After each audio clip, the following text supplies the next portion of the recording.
The older son claims to be hardworking. In fact, where do we find him during the feast but in the fields?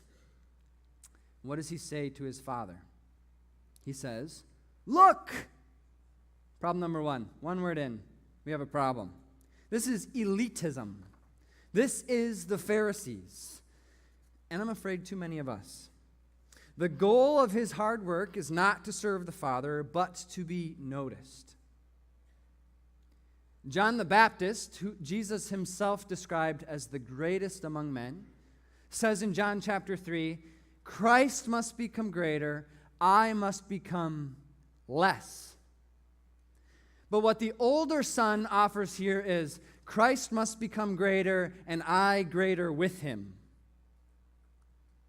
This is what the Pharisees were doing. They may have even thought they were doing all their works and making themselves great for God, but it's elitism, and it's not for God at all. And Jesus points it out to them in Matthew chapter 7, when he says, "Do not be like the hypocrites," as he points to the Pharisees, "for they love to pray, standing in the synagogues and on the street corners, to be seen by men."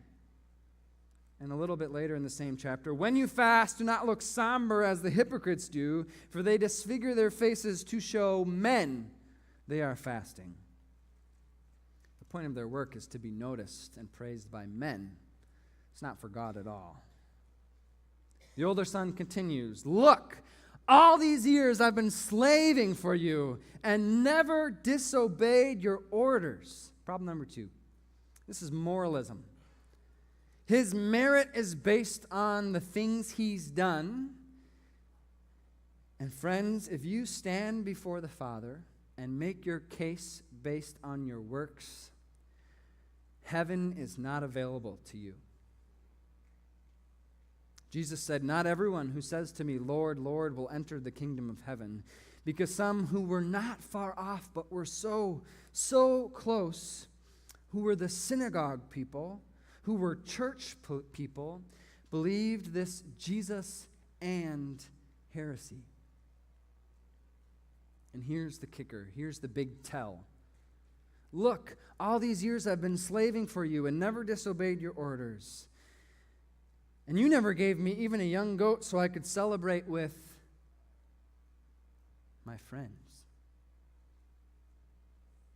What does the older son desire? Does he desire a relationship with the Father?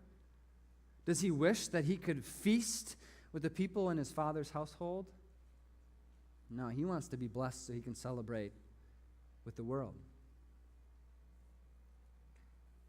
Jesus and heresy is not saving faith because it's based on a self-serving understanding of the gospel.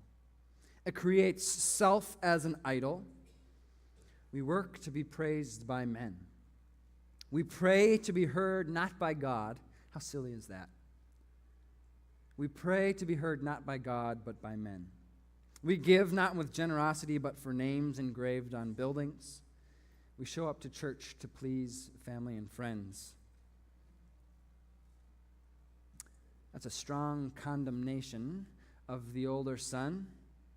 But Jesus, in his great mercy and continuous, steadfast love, offers some compelling hope for the older son. It's in verse 28. That same God that carried back the sheep that was lost, that same God that swept and searched diligently for the lost coin, that same God who ran to receive the prodigal son, that same God, verse 28 tells us, went out and pleaded with him.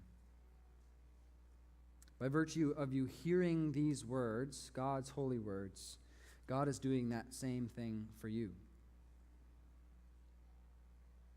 That's some compelling hope for the older son.